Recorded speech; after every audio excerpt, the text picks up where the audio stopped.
What's up, guys? This is David with Red Dirt University. This episode got my friend Mr. Corey Kent. Look, if you don't know who Corey is yet, you have got to stop this video. Pause the podcast, jump over to Spotify, Apple Music, whatever you're listening on.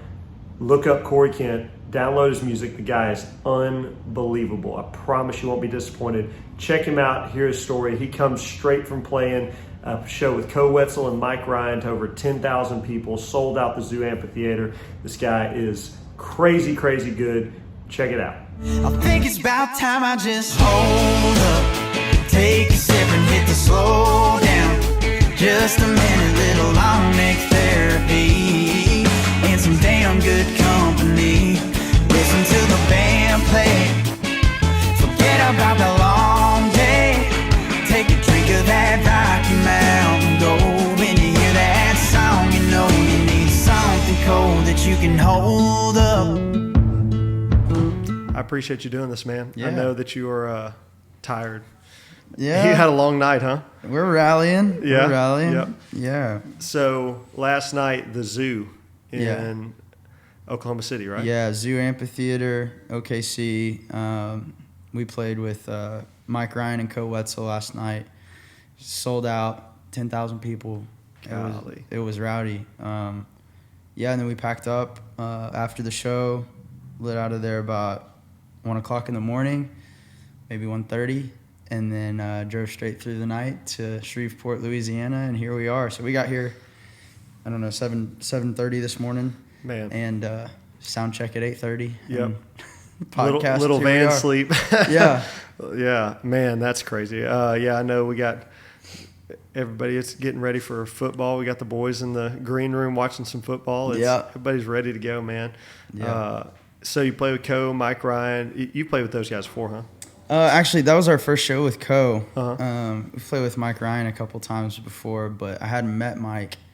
I take that back. I met him way back in the day when I was I think a freshman at Oklahoma State, Mm-hmm. and we kind of like got put on this fraternity thing together. But he didn't know who I was, and quite honestly, I didn't know who I was at that point. Yeah, so, right. Anyway, it was like hey, nice to meet you kind of thing. But last night we got to hang out and talk for a bit, and we met like where there was the catering thing, and ended up talking and finding out we had a lot more in common than we ever knew. He's got 2 kiddos like the same age as my really? Babies, and so we just started talking, dad talk, I guess. Yeah. So I had this conversation with Cody Hibbard. Mm. How old are your kids?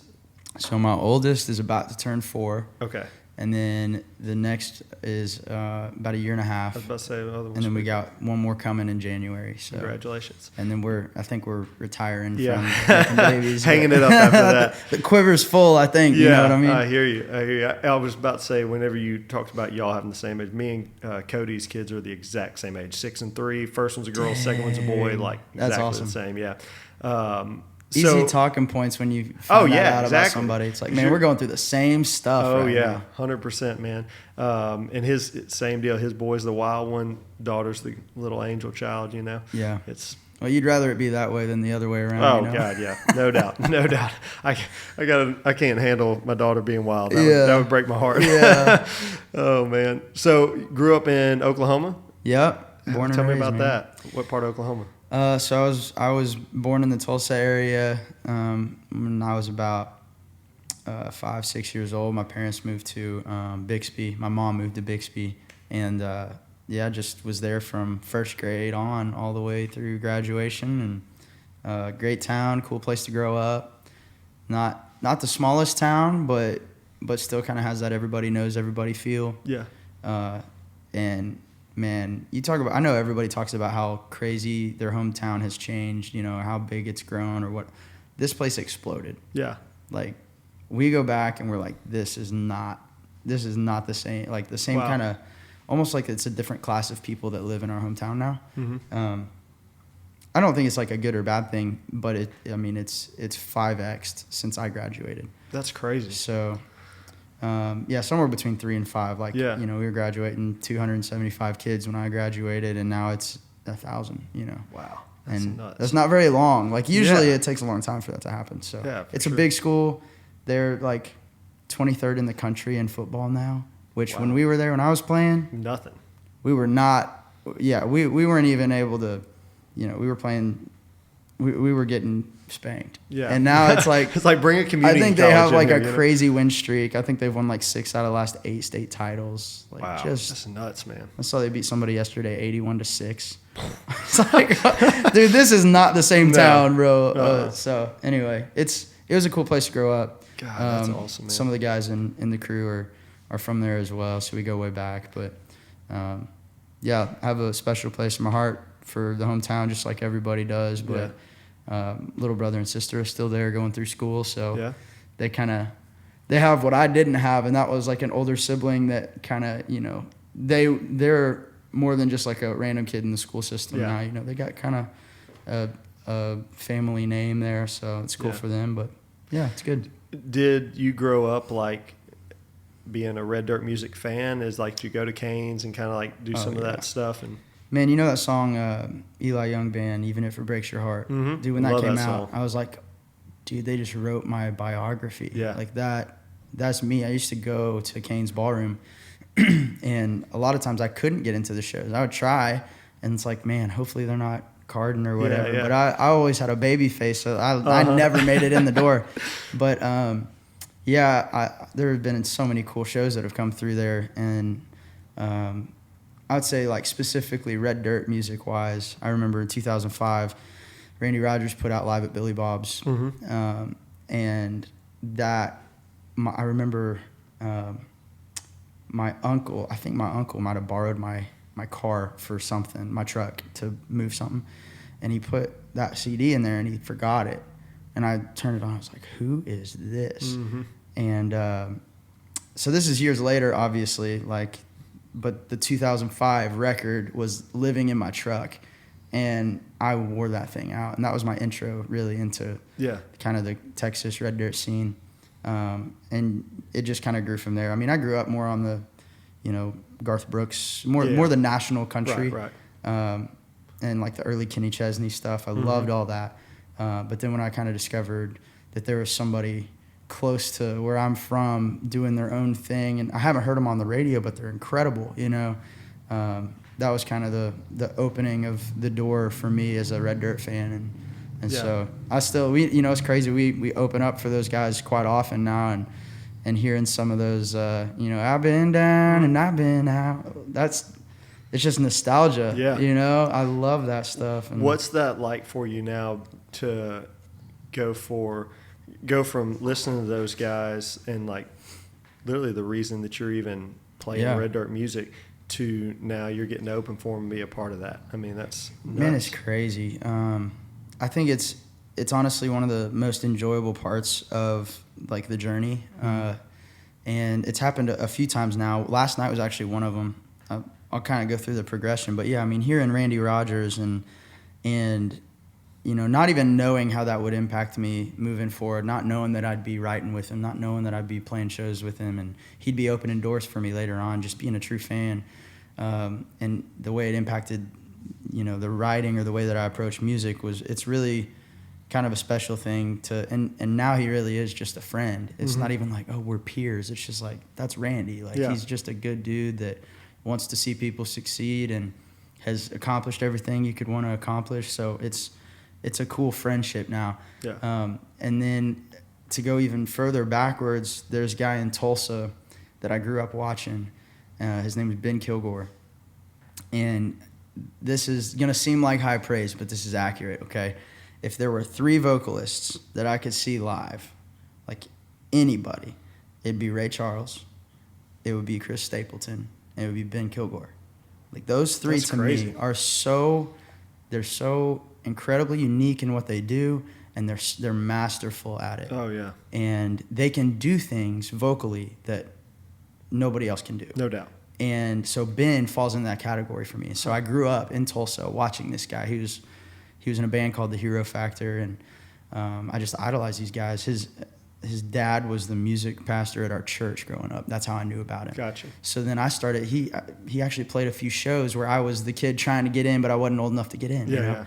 And then fast forward, we end up being friends, and he's got a family. He's still making music. He's had a crazy career, highs and lows, and just he's ridden the journey roller coaster of the music world. And but we go back and play our first ever headline shows in Tulsa, and we had sold out 2 nights in a row, and we put Ben Kilgore.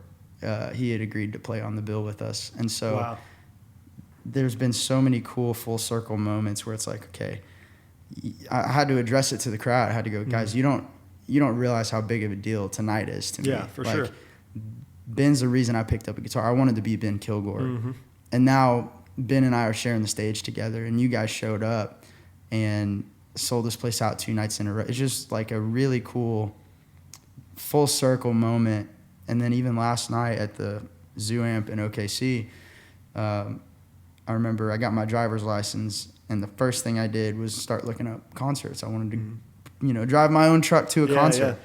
So Zach Brown was playing at the Zoo Amphitheater in Oklahoma City. Robert Randolph and the Family Band was opening, and I was like, I'm going. So I went by myself. I just drove my truck to Oklahoma City, bought a ticket, sat in the line, and I remember going, all of these people are incredible. I'm about to say, how good is that guy live? Incredible. I mean, their band, in my opinion, is one of the best Absolutely. Out there. I mean, yeah, regardless of genre. I mean, just one of the most, through and through talented groups to ever take the stage. Yep. So I remember just being there and going, oh my gosh, someday I want to play right here.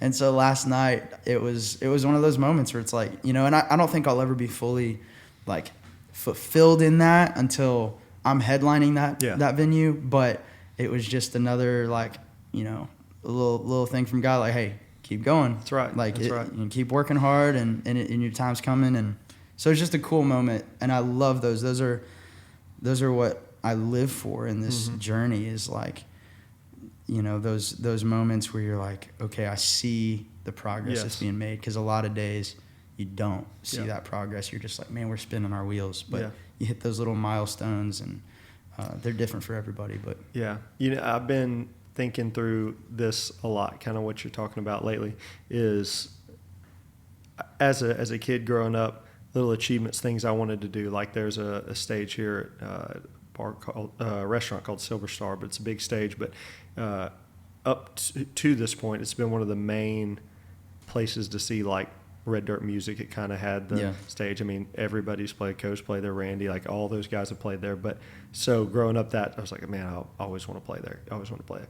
And we played there twice in the last year, but it started making me think like, I don't feel like I've been dreaming big enough. You know what I mean? Like, I feel like I put a limit on things that I felt like I could achieve instead of dreaming on things that maybe I felt like were impossible. You know what I mean? And so that's kind of where I'm at, is like, man, if I could achieve that, what if this is attainable? You know what I mean? And so that's kind of what I've been thinking through, is when people are telling me dreams, it's like, all right, now tell me what you think is impossible but would be really, really cool, and shoot for that. And that's good, I think man. that if people are going to put in the work to achieve something, there's so much that you can do, that it may not seem attainable today, but little connections, little just whatever it is along the way, these little things, just make them happen. But that's awesome, man. So you grew up in Oklahoma. How did you get started in the music scene? Was your family musicians or? No, well, I say that. My mom has a musical background. She's a great singer, kind of grew up singing in the church, and she's from Broken Bow. And she ended up, I think she got a job at Six Flags as a performer, like they did. Really? Almost like Broadway musical things. Huh. Like they would every, hour on the hour on a Saturday, they'd put on like a play almost. But it was just like singing and dancing. And she was in Miss Oklahoma, I think. Sorry, Mom, if I get this wrong. I think she was runner-up in Miss Oklahoma, and that was her talent, what she was singing. Wow. So she took a stab at Nashville, but I don't really think that, my grandparents or her really had an idea of how that industry really worked. So they got out there. She actually worked with Mae Axton, who wrote Heartbreak Hotel, and really gave Blake Shelton his start. And so she dipped her toes in. and then kind of found out, hey, this isn't really what I thought it was, or I don't think I love this. So she said, I don't think this is for me, and then got pregnant, and that here I am. So I kind of probably ruined the music career. But, so there is a backstory, a background of musical ability, but nobody was like a musician by trade. My dad is he's a golfer. I was named after Corey Pavin. So like when I became a musician, I was probably just like the biggest letdown in the world. Yeah. No time for golf. No, I suck at golf. I love golf, but I suck. But yeah, just the way I got started was when I was 8 years old. I picked up a guitar, and all I wanted to do was learn how to play a few of the songs that I was hearing on the radio. I wanted to learn how to play Paradise City, and I wanted to, I didn't care about the music theory, which looking back, I wish I would have, but it's also kind of helped me be more original in my stuff. I was about to say, be more creative. Yeah, just because I don't really know the rules, like the do's and don'ts. I do now, but just more so when I was first getting into it, I was really exploring everything. Yeah. There's no box for you to be inside of. Right. So, yeah. But so at 8 years old, pick up a guitar, bypass a lot of teachers that wanted to teach me music theory, and I was like, I don't want to learn this. I want to learn how to play this song. And finally found a guy that was like, okay, I could teach you the theory, or I could teach you what you want to learn and keep it fun. And so he did. And that teacher ended up opening a lot of doors for me. He was in the Western Swing Hall of Fame, and he basically saw my ability as a vocalist, even through the guitar lessons somehow, and just kind of identified that and was like, hey, I'm putting together this like youth group of musicians that I think are really talented. Would you want to be the lead singer for this group? And I was like, I don't really know. He's like, this is the kind of music that we're playing. Never heard of it. And he's like, well, you can make money playing music. And I was like, for real? That's people get paid to do this? Yeah. Now I'm 11 at this point. And he was like, yeah. So it's like, well, I'll give it a shot, And so we played our first show when I was 11 years old at Kane's Ballroom. And it was our band. It was a 9-piece band, all under the age of 16. Wow. We opened for Sleep at the Wheel, and we opened for the Texas Playboys, which was Bob Will's band. A lot of the original members are still a part of it. And that was your first show ever? First legit show, man. That's nuts. And I remember we were so nervous. Obviously all of us are underage. They barely let us in the venue because we weren't old enough to be in the venue. They were like, you have a bar tab, but the only thing you can drink is Red Bull, because that's the only thing that's non-alcoholic, right? So, our first show was crazy. We were all so nervous, but not for the reasons that we would be nervous today. Like today, I'd be nervous because we were opening for Asleep at the Wheel, right? Ray Benson, and then we were opening for the actual Texas Playboys, like. Both are legends. That's insane. We were nervous because we were trying to remember the words to our song. Exactly, yeah. And trying not to, just freak out on stage in front of everybody and freeze up on our first show. And it was sold out, and it was awesome. It was so cool. Crazy. But that's how I got into it. And it just show went good? Y'all didn't screw up too much? I didn't forget the words. That's a win. And I didn't throw up. So both W's. Huge wins. It was, and then it just kind of went from there. We ended up, that band played. We got invited to play at the Kennedy Center in D.C. when I was 13, and so I kind of jokingly say like, "Hey, I didn't really choose music; it chose me." Like, it's been what I've done for really as long as I can remember. Everybody was playing AAU basketball, and I was on the road playing music. So I had a supportive family, and I could not have done that without their support. Obviously, I couldn't even drive myself to the gig at the time. Yeah. But they opened those doors for me and supported me and encouraged me, and led to, I guess now, between 15 and 20 years of playing music, professionally. Now you're an overnight success. Huh? Yeah. It just took me twice as long. That's right. Still working on it. Honestly. Yeah, man. If you're anything like me and my group of friends, you're probably pretty busy all the time, whether it's planning around t-ball and cheer, and, or if you're a student and you've got school and trying to still find time to build some relationships with your friends, and just scheduling in time for yourself can be pretty tough sometimes. So I'm sure you've already got it planned out. This is the next concert I'm going to. I already got tickets booked. I'm scratching off the days. I love that anticipation of knowing that there's a big event coming up and I can't wait for it. I love it. Whenever it finally gets there, I know what I'm ready for. I'm going to relax, have a great drink, and listen to some great music. So that's why we have been really excited to partner with Bud Light. They are proud to support our podcast. They love the Red Dirt scene. They are excited about how we're helping educate the community about Red Dirt music, and they want to help see it grow. So I can guarantee the next time I'm out at a concert, I'm going to support them back. I'm going to grab a Bud Light and support people that are supporting our music scene. It's what I love about Red Dirt music. It's a loyal fan base. We all support each other. And so really excited to do that, and proud to be partnering with them in this venture. So y'all help me out, support Bud Light, grab a 12-pack today.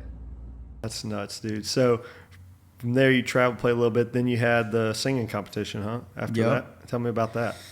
Yeah, so I was actually doing a lot of what we're doing right now, kind of roughing it in a van. Yeah. Actually, it was in my Jeep. I had a Jeep Wrangler that we would rent a U-Haul, and we would roll 6 deep in the Jeep, which means like all 5 seats are taken, and I paid a guy extra to sit in the trunk of the Jeep, and we ran a little fan to him because there's no AC back there. And we would tour around and play these colleges. We were in this circuit that we would get hired by all these universities to go play. So we're going through Georgia. We ended up playing at like Clemson, UGA, and a run in the Southeast. And while we're out on that run, we get an email from NBC. And it says, "Hey, Corey, we really are, we've been keeping up with you. We dig what you're doing. We'd love for you to be a part of this show, The Voice." And I was like, I basically typed back, "Yeah, right." Like, yeah. You're trying to get my personal info, probably. Right. Like, this is a spam. Yeah. And, or something, there's no way. I haven't submitted anything to you guys. How do you know about me? Like, anyway. So the lady responds, and she's like, "Well, here's a picture of my credentials. Like, I really am with NBC. You can Google me. Like, I'm the real LinkedIn. deal." Yeah. And I was like, oh, for real? Like, this then you feel like a joke, God. I hope I didn't just ruin my chance, Yeah. But I was very hesitant about it because I was working with, just kind of on a friend level, was working with a guy named Tim Dubois at the time, and he's an Oklahoma State alum, which is where I went to school. He started Arista Records. He signed Brad Paisley. He signed Keith Urban and the Ranch. He put together Restless Heart and wrote some of their number ones. He wrote She Got the Gold Mine, I Got the Shaft. He was just like a all-in-one powerhouse. Yeah, no he could doubt. do the business thing. He was an accounting professor at OSU, so he was brilliant. I trusted him with everything. Yeah. And I was working with him, and I was like, "Hey, Tim, I got this opportunity. NBC's reached out, but I don't know. It doesn't really seem like me. I'm not really like a TV personality. I'm pretty reserved, pretty laid back. I just play music because I want to play music. I don't really... Fame would be nice, I guess, if it meant I got to play bigger stages, but that's not really the goal here." And he was like, "Well, I think it could be a good opportunity. Tell me why you don't want to do it." And I was like, "Well, honestly, I don't want to do it because this isn't the way my heroes did it. You know, they pounded the pavement, they beat down the barroom doors until people showed up." And he was like, "Yeah, but let me tell you something. If this was around when your heroes were trying to make it, you don't think they would have played to millions of people in one night?" And I was like, okay. So his advice was walk through the door, see where it leads. You don't have to do anything. Just see where it goes. So they basically knew I was hesitant, and they said, "Hey, you don't have to stand in this super long line to audition. Right. We're just going to set up a time for you." I think it was in Atlanta. We'll save a slot for you. If you show up, great. If you don't, no hard feelings. And I was like, okay. I think they knew that they would kind of maybe spook me if they were like, "You have to do this." So sugar, not vinegar. Yeah, exactly. Yeah. And so I show up, and I sang a couple songs that I wanted to sing, and kind of did it my way. And sure enough, man, it just, for about an entire year, they never sent me home. It was just every round I was like, this is probably the end of the line. Like they're not gonna want a guy like me on this thing. And every time I was just like, man, I'm still here, you know? So for a full year, all the way, one one episode shy of the grand finale. Still on the show and it's crazy, man. Doing my thing. So it was a good experience, man. Yeah. So you think that obviously exposure level kind of just planted you on the map, I guess. Yeah, it did. It opened a lot of doors that wouldn't have been opened. But I will say, at that point in that show's life, you know, I was living in Tennessee, writing songs, trying to get a songwriting deal, and had been living there for probably 2 years at the time. It was actually a hump to get over. Like, the industry at that point in time kind of saw that as almost like a shortcut, like you weren't willing to pay your dues. Yeah. And they didn't really care what your backstory was. They didn't care that you'd played, you know, Western swing music for 7 years leading up to that point. Yeah. They just saw, you know, a kid the easy way got out. on a TV show, and now he was, you know, getting some exposure. So I did have to put my head down and write really great songs for a very consistent period of time for people in Nashville to be able to go, okay, that actually wasn't this kid's case. Like, he was different than some of the other people we might know from this, you know, that took that same path. So it was a good thing in many ways. It was a thing to overcome in some ways. And then I'll say this, I think TV fans and music fans are very different fans. Oh, 100%. Yeah. And so I do think that I made some fans who were fans of me, but not necessarily going to come over and listen to the music. They were more like, we liked him as a character. Yeah, on a show. And then next season, we're going to pick a new person to like. So while it did open doors, there was still a lot of work that had to be done to translate any sort of success here to success, lasting success in music. Correct. And honestly, a lot of that momentum I feel like was lost because I waited a good bit to put out my first release after that, probably a full year. Then I put out an EP, and only the real fans stuck around, you know.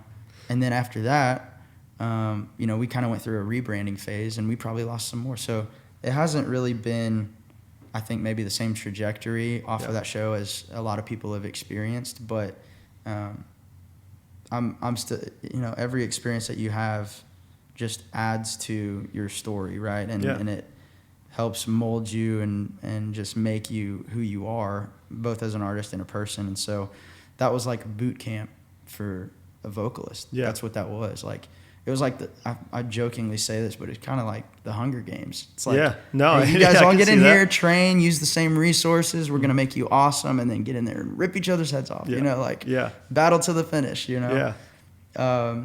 But because of that, I mean, I improved as a vocalist. I'd never had vocal training before, and they had somebody there for us, you know, every week, 5 days a week, to work with us and teach us new tricks and ways to warm up. And I don't use those as much as I probably should, but I learned a lot, met some cool people, keep in touch with some people, and like I said, just part of the journey. But I think where it can become troublesome for people is when they hang their hat on it. Yep. And they go, this is, you know, I'm from season whatever of this show. It's like, you've got to get back to making music the focus. Yep. And you have to let your music speak for itself. And so that's what I've been focused on, is how do I create music that speaks for itself? And that's been kind of the way we've approached things since. What do you think is and that may be the answer to the question, what you just said, but what do you think is the key to that when you talk about something being lasting success? Like, what would you say is, all right, this is what I am doing to ensure that my career is more of a legacy than... Man. Well, first off, remains to be seen. Well, yeah, I mean, for everybody, but But, I mean, I think the big thing that I see... Yeah, you get the main thing that I see that I want to replicate and that we're working hard to replicate is actually kind of taking a page out of the TV book, and that is, you know, showing people who we are as people, because that's the kind of thing, when people become a fan of who you are, then they're going to listen to everything that you put out. Like, I became a fan of Cody Johnson. Mm-hmm. It doesn't matter if he puts out a rock album or a reggae album or a country album. I am interested. Yeah. I like who Cody is. I'm in. I bought in early, and now I'm going to give everything that he does a fair shot. And I feel the same way with, obviously George Strait, with Garth Brooks, with Morgan Wallen, with Luke Combs. Like, I've bought in. I'm very interested. Yeah. Regardless of, what these people think or believes, like who they are intrigues me. Yeah. So that's one thing that I would say. Thomas Rhett, another great example. Who they are intrigues me. Named my son after him. My son's Logan Rhett. Right on, man. Well, so that is one thing that I think creates lasting success is being authentic and showing people that authenticity. I feel like all those people have done a good job of that. And then writing honest songs. I think there's a fine line between writing, commercial hits and writing honest songs, and there's a way to blend the two perfectly. And that is the magic. That is the Kenny Chesney, Eric Church, Brooks and Dunn. That's how you have that legacy in my mind. You're writing authentically, but it's still undeniably a hit. So that's the hardest part. Yeah, I'm about to say that it's easy to sit here and talk about, but that is the secret sauce, Yeah. It's much easier to just, aim for what's on the radio. Yeah.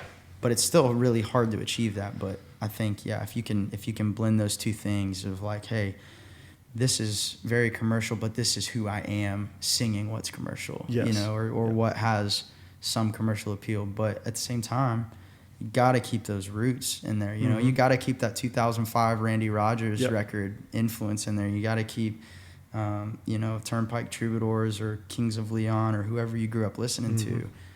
It needs to show in your stuff, even the commercial stuff, right? Yeah, if you try to start processing some of that stuff out, the unauthentic feel of it, I just don't think you believe in it as much, whenever you're the one that you got to play it every night, and if you don't believe in it, then nobody else is either, I don't think it's possible to do. Yeah, the easiest way to make somebody believe what you're saying is to believe what you're saying yourself. You know what I mean? No doubt. You don't have to put on an act, right? That's something I've been really, really focused on recently is getting back to writing from an extremely authentic place. Yeah. And how does that work for you? So you're obviously insanely busy. I mean, in my mind, probably one of the quickest recently. I'd say within the last year, your career has blown up from being just to where you are from, all the years and years and years. And then I feel like it's probably taken a massive step. Would you agree or am I wrong absolutely. on that? I mean, in January, February, I was working at a pavement company. Yeah. So I had no, that's crazy because I think that's what Code did too. I know he's built roads and stuff like that before. He posted a picture. I'll show it to you on phone. It used to be the background on my phone because I have one of him and then one of Tyler Childers. There's a picture of Tyler Childers sitting at a restaurant and he's got like a Mackie 12 sitting next to him, just guitar plugged direct into it. And he's sitting there and not one person in the restaurant's looking at him. Yeah. He's sitting there playing in a window and sitting and singing. And then there's a picture that Ko has on his Instagram of him working. I don't even know what the machine is, you would, but it's some piece of road machinery. But he was building roads. And he said this was 1 week after Noise Complaint dropped. He said I was still doing all this. And I'm thinking, it for an artist like me that is still grinding, chipping away, trying to find the next step up, how inspiring though to these guys are still hustling every day, no doubt, man. But I mean, the last year, it changed so quickly, and like there's a backstory there, but I still feel like new kid on the block, especially here in the Red Dirt scene, and I'm very excited about the trajectory of things, and things have grown really fast. It doesn't really always feel like that to us, I think sometimes we feel like, is this normal? Like, are we moving fast enough? Are we tracking with whoever else? Are we behind? Or what should we do differently to keep growing faster? So I think from the inside of the camp, it always feels slow. Yeah. But maybe from the outside looking in, it's like, man, where'd this Corey guy come Yeah. from? And that's awesome. That's the effect you want to have, Yeah. right? Is like the make a splash.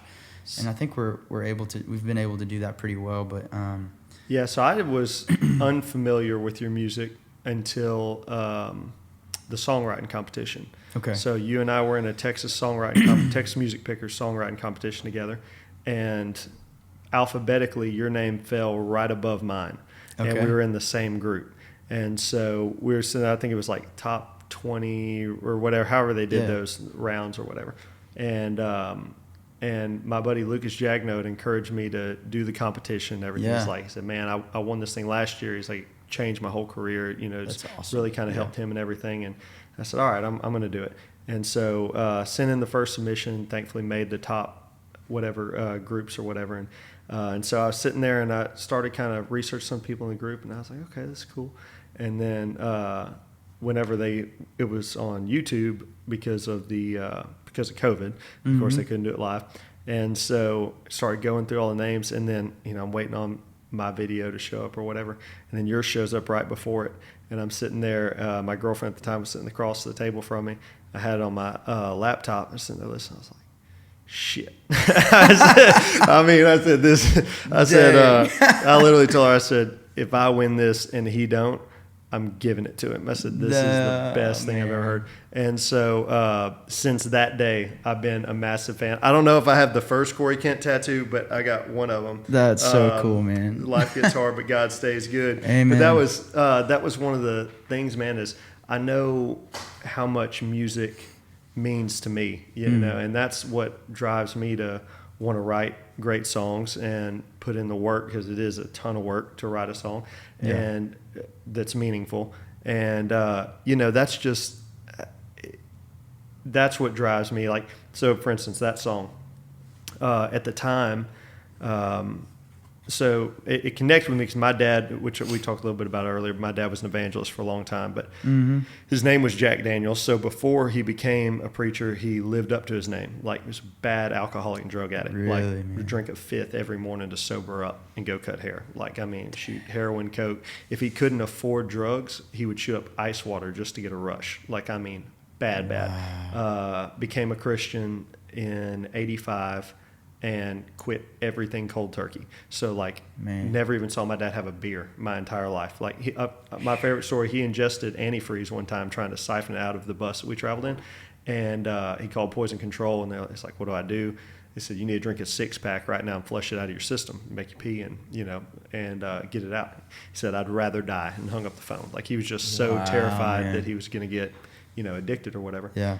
And so, but anyway, so they gave him 6 months to live. He ended up living 13 years longer. God just kept him alive to keep preaching and doing all that. So that happened back, you know, it's been a few years. It's been about 8 years ago now. But in February of last year, the year of COVID, I was at the Texas Music Pickers Conference where Casey Donahue was speaking at, and I just played a sold-out show with Tyler Farr. I had a bunch of big shows booked, probably 100, 120 shows booked and everything, and really trending upwards. And I was talking to Casey, and I said, man, I think I'm about to go full-time. I was working in the oil field at the time. I think I'm about to go full-time doing this thing. And he's like, don't you dare. I said, why wouldn't I chase after it? He said, man, I was working for a construction company. He said, my wife was working at a law office. He said, while we were still traveling as a band, he said, and he told me the number, I won't put his business out, but he said, we made a sizable number in a 12-month span, and I was still working there. And when he told me that, I said, well, I'm not ready then. And I attribute me being alive to Casey telling me that because that was in February. COVID happened in March. Wow, man. 150 shows off the books and immediately. And so I'd have been stranded. Luckily, I was able to keep working in the oil field until August, late August of that year before they finally laid us off. But that's around the time where I started listening to your music. Well, at that time, I went from having a good job as an instrument tech in the oil field, having 150 shows booked, making a really good living. Yeah. And doing, finally having some traction career 2 nothing, like no shows, no job. I had to go drive Uber and Lyft to make it, and like it's just there was nothing out there. Everybody was looking for a job. Absolutely. And so I went through like just some severe depression through all that, and that's whenever I started listening to that song. That's the reason I got it tattooed, because that's literally what kept me going through that time, is that line in that song, because talking about your granddad, I think it's who you're talking about, right? And so, but related me with my dad and everything, and just like everything that I was going through. And so that's just a constant reminder to me that no matter, even if it gets to that low of a point where you lose everything, that there's still hope. And so, you would never know that. You know what I mean? I'm just a random guy, but how many people are just like me that your music has impacted? And that's the thing that drives me to keep going, man, because you just never know. You just never know. Well, man, music has, obviously it's a universal language, but it goes deeper than the language. You know what I mean? Yeah. Like it can hit you in the soul. I can remember standing in my shower, and I had that song on repeat, and I can remember taking a shower for like 30 minutes, listening to that song on repeat, and just like trying to, I don't even know what I was trying to just connect and get hope from it. You know what I mean? It's crazy. But yeah, man, music's a gift for sure. Yeah. And I have those songs I connect with too. And it's pretty wild to think that, people are connecting with something that I've written on that level, I mean, I think if you weren't the first, you were the first one that I was aware of that that got a lyric tattooed, and since then that's been the one that really, the recurring one. There's been some others, but I think it's just proof, man, that like songs can impact people on a much bigger level, deeper level than you really can dream up as you're writing something. For sure. But it's cool, man. Like just like doing something, doing good in this world, or raising good kids, or like or writing good songs. Like you're creating things that outlive you, and you're leaving your mark. You're going, hey, I was here. Yep. And this is my legacy, right? Yep. Like these are the things that I did, and you either get a chance to do some cool stuff, or maybe some not so cool stuff. Stuff you're proud of, maybe stuff you're not proud of, and maybe a little bit of both. But I'm pretty proud of that song in particular, and that was one that, I was telling you, like, hey, that's where the authenticity comes in, right? Like that song was never meant to be any sort of, commercial success. In fact, like I was living in Tennessee at the time when I cut that song, and I remember the people around me in Nashville at the time were going like, hey, we don't think you should cut that song. And so it wasn't on the list of songs to cut that day. We had 3 songs that we were going to cut in the studio, and we ended up with a little extra time. And so I had this thing charted out, and I handed it to the musicians, and I said, hey, we're going to play this one time through. If it feels good, we'll maybe play it 1 or 2 more times to see if we can, tweak things. But if it's not feeling good, then we'll just leave it.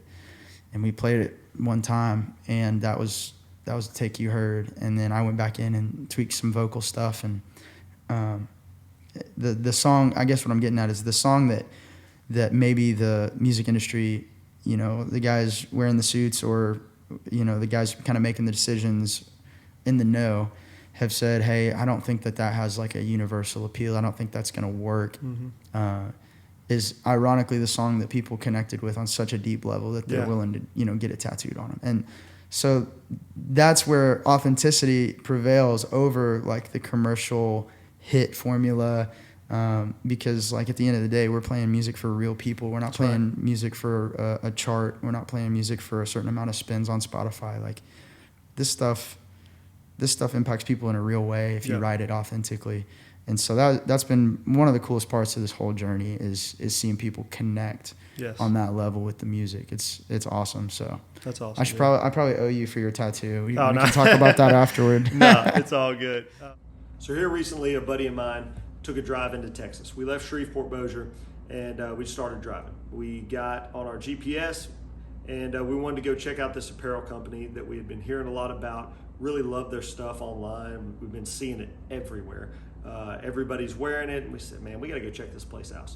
So we start driving, and we come to no cell signal, and we kept driving, and we found some cow pastures, and we kept driving, and eventually we came to this little town called Ark, Texas.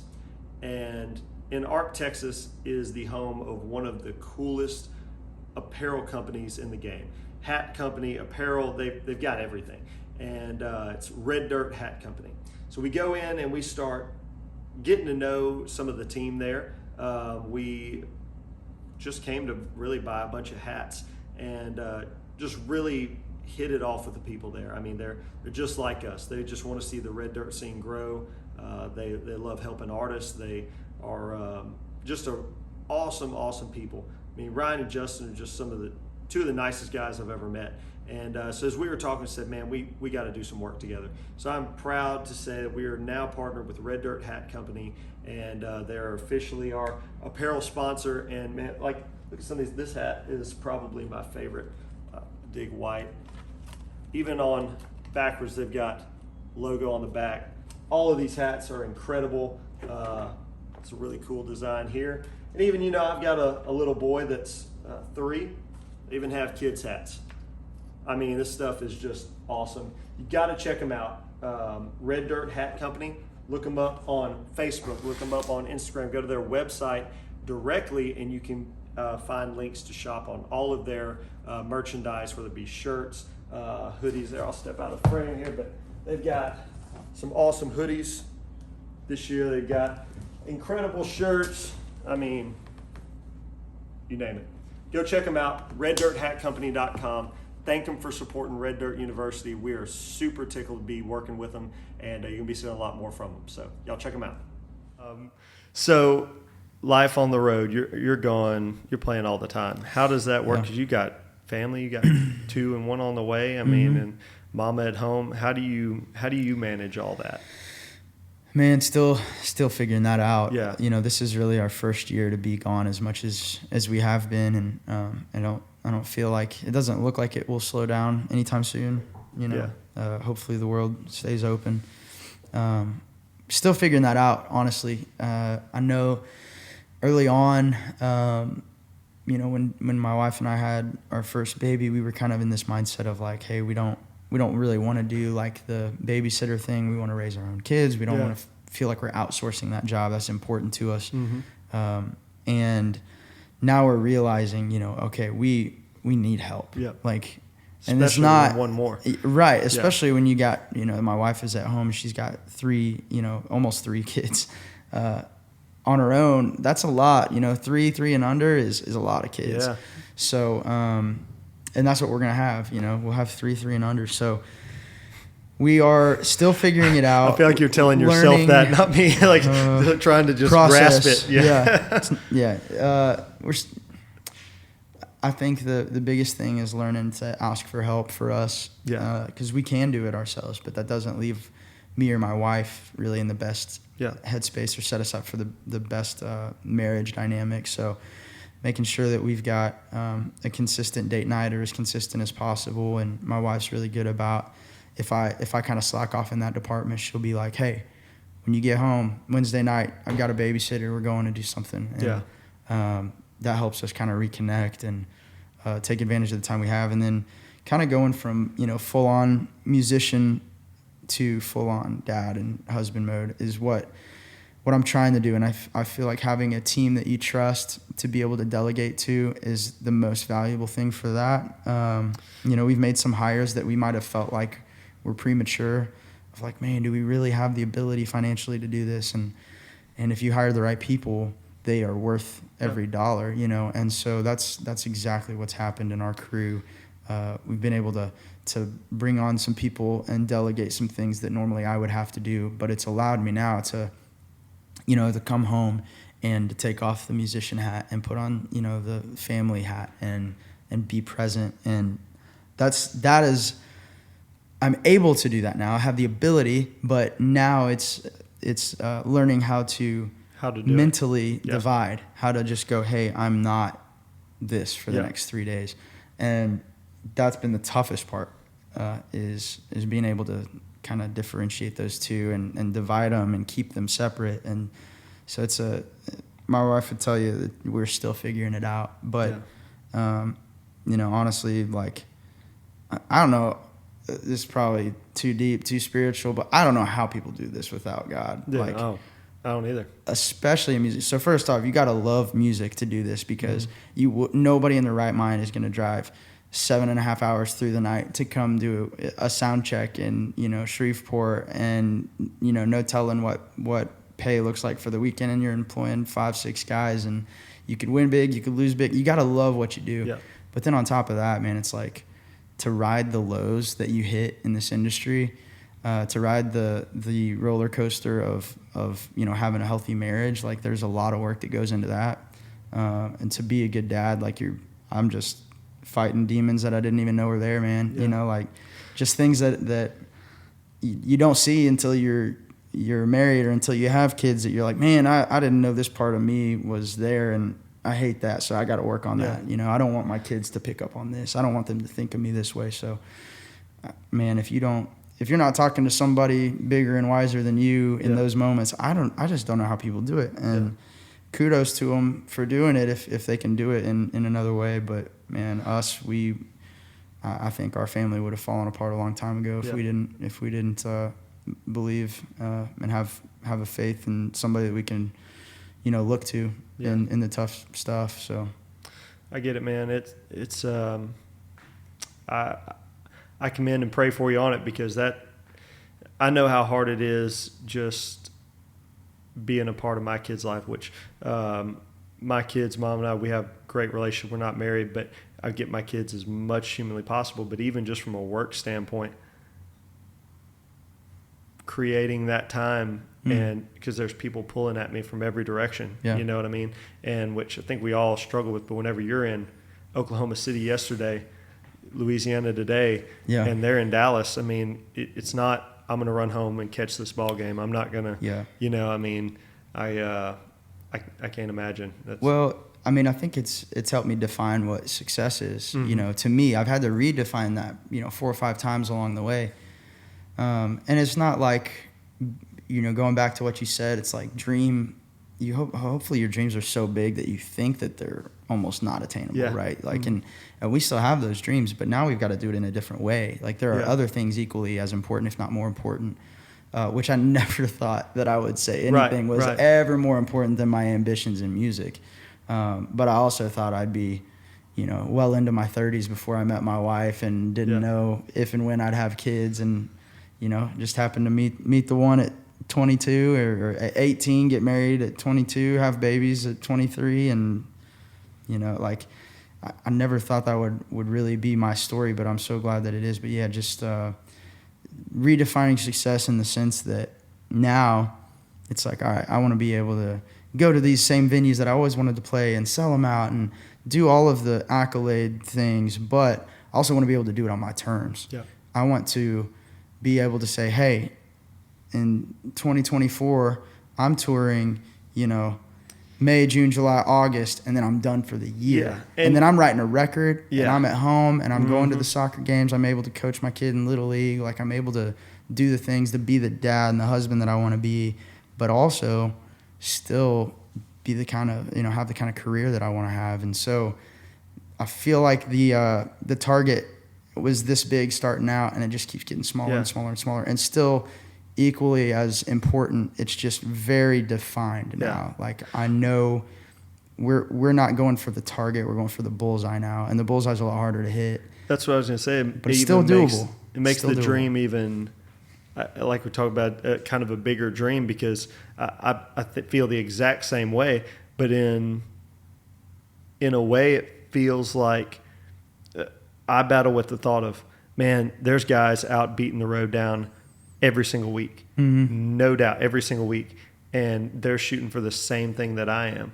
So what gives me the audacity to think that, okay, well, I'm just going to do it when I want? But at the same time, just like you said, is that going to make me achieve what I truly want, or is that just going to achieve my music dream? Yeah. And, you know, and I think, like you said, that what is true success in the end? Is it just checking a music or a goal, checking a box? Or is it, I did this while maintaining my family, you know? And yeah, I think it's, and the cool thing is you can define it differently. You know, you can define it one way and I can define it another, and we can both be successful. And both be right. And somebody out there can think that neither one of us are successful, and we're sitting here like, man, we made it, you know? Exactly right. So I think it's different. It can be different for everybody. But, yeah, I mean, at the end of the day, like, I've just realized that there are things equally as important, if not more important, than, you know, checking the goal list. But that... It's crazy to say that, because at the same time, it doesn't make those goals. I'm not any less motivated to hit those goals. Yeah. In fact, I'm more motivated. Right. Like I want to show my kids that, you know, you can do anything that you put your mind to. I want to be able to do it in a way that might be a little bit different than the stereotype. You know, to be able to play like, you know, a song about having a beer on a Friday night that, you know, hey, it ain't my day. Yeah. But also still be able to go home and live authentically, and you know, my kids, I'm not the biggest drinker in the world, but if I have a rough day, I'll have a beer, you know. Yeah. But I'm still at church on a Sunday, you know, just show them that, hey, not everything's so black and white. And that was me for a majority of my 27 years. It's like, hey, you're either on this side of the fence or you're on that side of the fence. Now I'm learning that, hey, you can have some friends on both sides of the fence. You know what I mean? No doubt. So, Ain't My Day, that before Lightning Fast, wrote that with Colby Cooper, and then Lightning Fast's out, and then you got some new music on the way this month? Yeah, and to go back, Ain't My Day, I actually didn't write it with Colby. Oh, okay. But I wrote it with Grant Gilbert. Oh, yeah. And Jack Hummel.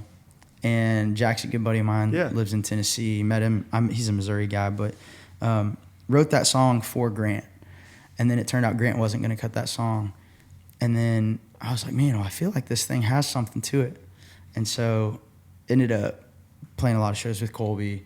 It just kind of fell into place where it's like, hey, we should do this thing as a duet. So that's been fun. That's been our quickest release we've ever had. It gives y'all something to play together when you play a show together and everything. And we play a lot together, so we have a lot of good times, and it's pretty fun. We've been doing it acoustic recently at the shows, and it's gone over really cool. And the funniest part about that, dude, honestly, this is a sidetrack, but we'll no matter where we are, what city we're in, there's the very first, it ain't my day, so I'm drinking, and I said, somebody would go, hell yeah. Like every time they do Colby's little hell yeah. It's been hilarious. There's somebody in the crowd every night that does that. That's awesome. But yeah, so then we put out Lightning Fast, another one of those songs that people have connected with on a deep level. Yeah. We knew it wasn't going to be like our biggest hit, but again, it's important to release authentic music. No doubt. So that was one of those that it's like I had to put that out for me. Yeah. And that's my story. That third verse says, said I do in January, got those 2 pink lines in May. Like that's real stuff. Yeah. Like that's from here. And then the next song I'm really excited about. We're putting it out here in the next 30 days or so, sometime in October, November. It's called Now, and it's a good old fashioned, like, I screwed up country song, and I'm stoked about it, man. It sounds awesome, so good. Worked with some incredible musicians on it, and the band's stoked to add it to the set. We haven't played it live yet, just for the sake of we want to make like as soon as we release that song, we want to be able to like take it out on the road with us. Yeah. And sometimes we'll play the new song, a few months before it releases to get people anticipating it. But on this one, we were like, let's just keep it. Yeah. Let's just tucked away a little bit. This is our last punch for the year, right? Uh-huh. Like we're just gonna hit them in the mouth with this and peace out for 2021 for a minute, and then we've already got the next single lined up for 2022. Nice. And so lots of new music in the can, ready to go. Just kind of trying to figure out how do we release all of that. So strategically.